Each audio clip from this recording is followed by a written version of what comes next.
attempt 1 of running over the debris, and thankfully we get a puncture, so hopefully this won't take me 2 hours. One tyre set down, we come out the pit, turn around, and we are going to try again, running over the debris. I don't know if it was because they were medium tyres, but these tyres were immune to the debris.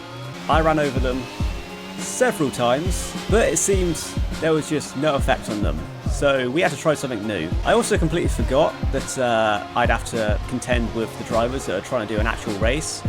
So my plan B was to try and get them to hit me to puncture my tyres.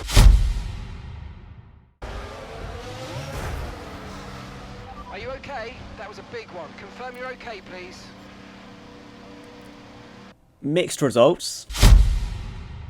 So with that backfiring, I decided, let's just do some donuts. Let's heat up the tyres, wear them as much as possible, and eventually they will explode.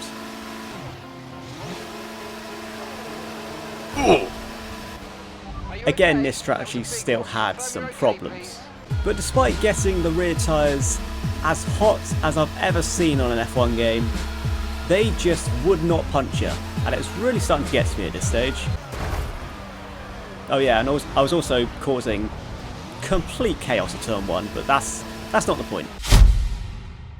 So in typical Ferrari fashion, even though we are on a Red Bull, so that joke doesn't really work, I moved on to Plan D, which is something I knew worked in old games and I hoped worked in this one. And thankfully it did.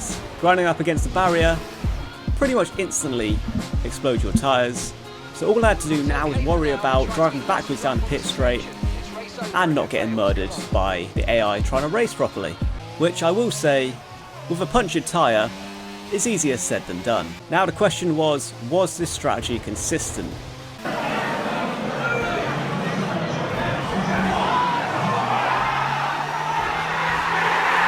And thank God it was.